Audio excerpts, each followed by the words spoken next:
U.S. Code 8, Section 1324. Now listen to this. This is what the law is. This isn't what my opinion is. This is code.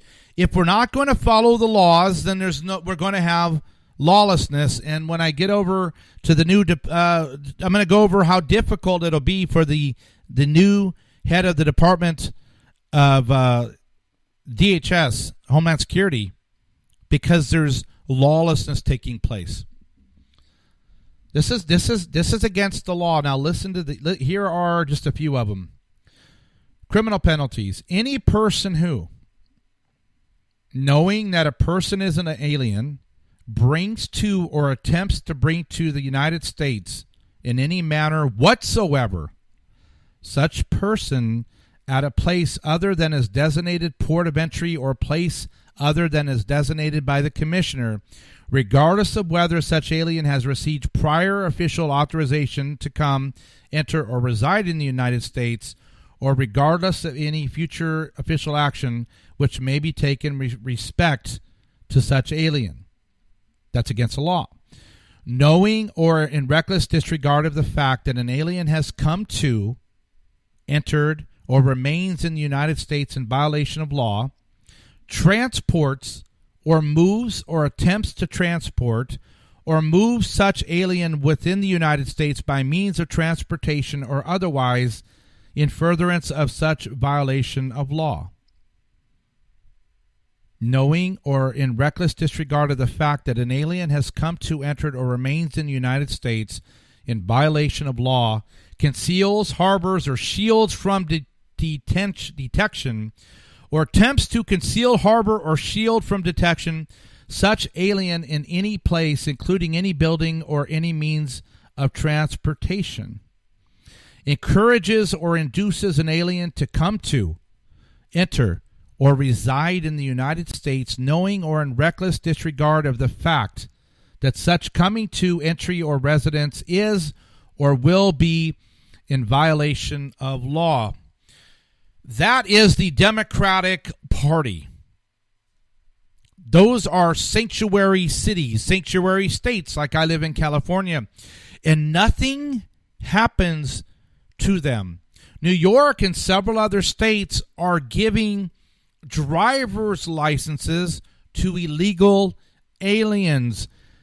Well, that's in violation of code when you are, when you are assisting, concealing, if you are enticing, encouraging, or inducing an alien to enter or reside in the United States, knowing or in reckless disregard of the fact that it's a violation of law.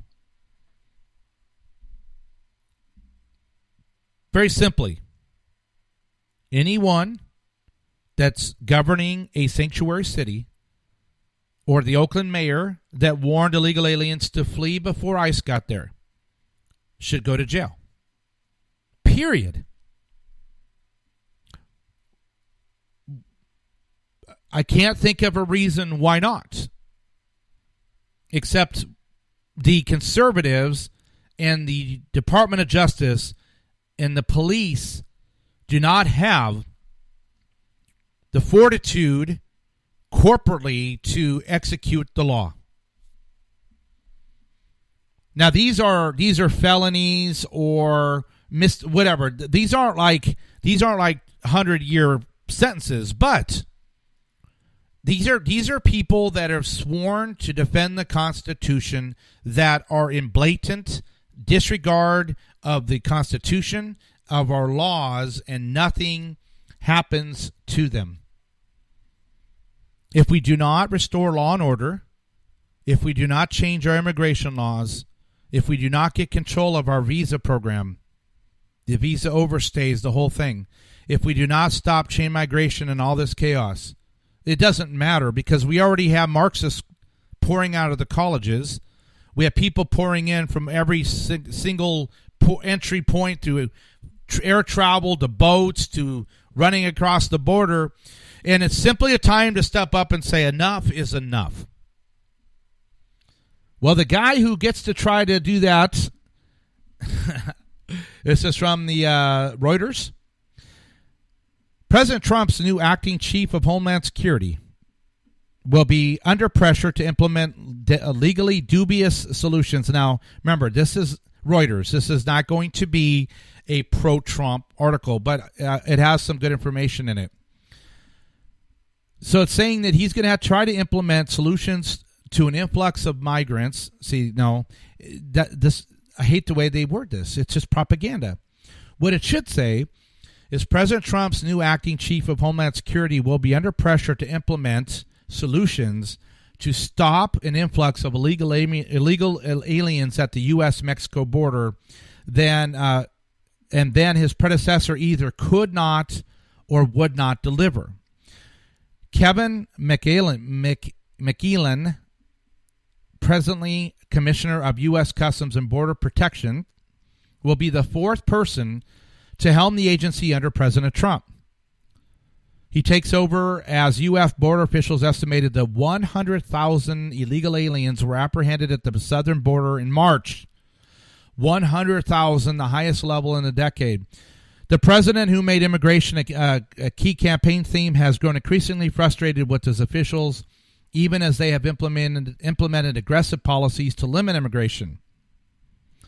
On Friday, he called for Congress to get rid of the whole asylum system, quote unquote, and get rid of immigration judges, and criticize a longstanding federal court decree mandating certain standard of care for migrant children. Yes, yes, and yes. A source close to Nielsen said Trump was convinced that to oust her by his senior aide, Stephen Miller, an immigration hardliner. Of course. Why? Because she's not getting the job done. You can only make excuses so long. I told you earlier, a U.S. judge, an Obama appointee judicial activist said, well, you know, this policy of having the illegals wait in Mexico while their asylum case is waiting to be heard, that's not really nice because it's dangerous in Mexico. So you can't do that, Trump. You have to bring them in. And then when there's no room for them, so you have to let them go. And only 5% of them will even show up in 3 to 4 years. We take a stand in the next 2 years, or we're done.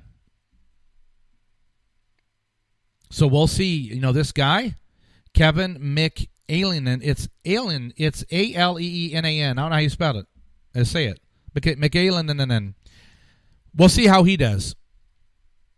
But he has his hands full because, as an article here from the DallasNews.com, Dallas, Houston considered for new migrant shelters as monthly apprehensions expected to reach 100,000. The U.S. Department of Health and Human Services has contacted Dallas County Judge Clay Jenkins to gauge the county's willingness and ability to house some migrants at shelters along the border, because they become overwhelmed by the number of asylum seekers vying to stay in the U.S. They're not asylum seekers. They're freaking cartel solicited people from South American nations who want to be subsidized to live in America. Period. My wife and I were at a restaurant. You can tell my attitude toward this. This was about, I think, a year ago or so, maybe a year and a half. I don't know. Could be longer. Time flies when you're not having fun with this immigration issue. And believe it or not, it was probably a couple years ago at least. We're at a restaurant called Chevy's. The server walks up. He's probably 55 years old, 60, 55, 50s. His name's Jose, and he's really happy. I said, "Hey, Jose, how you doing?" Oh, now this is not hyperbole. This actually happened. Oh, I love this country. I'm like, oh man, here we go. Jose, why do you love this country? Oh, because you get my kids free education and free college. They wouldn't get that back in Mexico.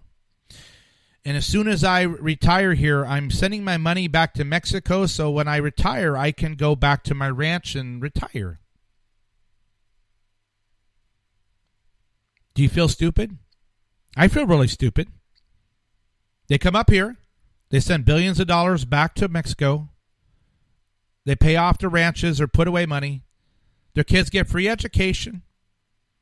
If they're born here, they're citizens, and they get to stay. They get to stay here and then go to college for free because they're DACA recipients and they don't have money.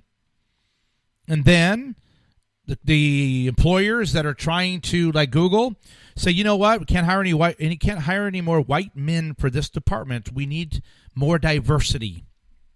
So we're going to hire people that are not as qualified because we want to force diversity.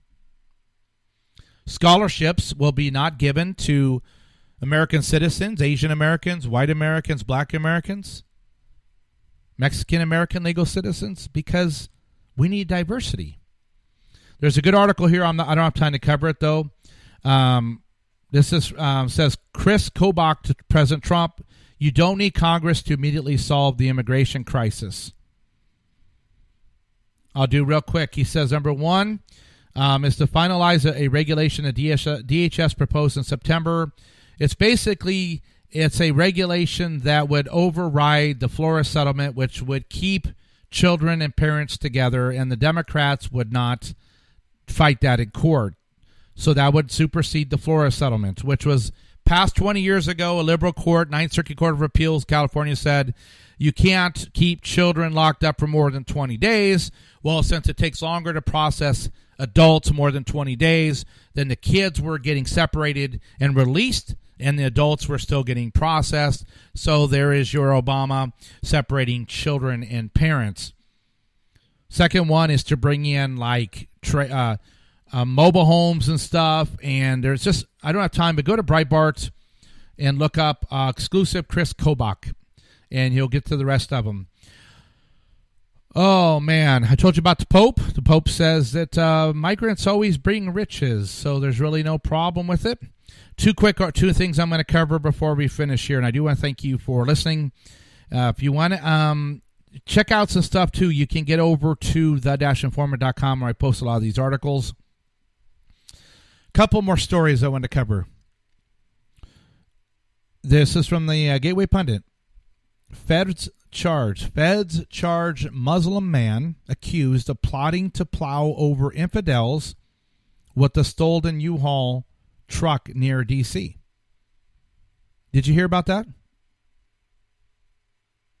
Did you hear about a guy that wanted to do another Nice, France? Wanted to get a big truck and go plow people over? It says the religion of peace strikes again. A Muslim man from Germantown, Maryland, is charged by the feds in court today, after he was accused of plotting to plow over infidels at the National Harbor waterfront in Maryland with the stolen U-Haul truck. Rondell Henry, 28, has been charged with interstate transportation of a stolen vehicle.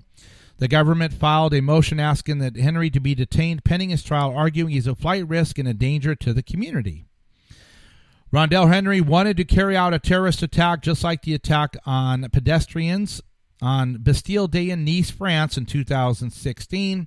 The terrorist attack in Nice killed 86 people, including children, and left over 450 people injured after a Muslim drove a gigantic truck into a crowd of people. The Justice Department said for 2 years, Henry harbored hatred for anyone who wasn't Muslim, and he was inspired by watching ISIS beheading videos. There's a nice guy right there. What are you doing tonight? What are you doing tonight, Henry? Rondell? Well, Rondell, I'm just going to watch some beheading videos of infidels, as I have my stolen U-Haul truck that I'm going to prepare to go run people over. Have you heard about it? I had a guy that tweeted, he commented on one of my tweets, and I was retweeting a guy who had a video of a massive Islamic prayer where they shut down a part of Brooklyn to do their prayer. But me and this guy were saying enough is enough. You just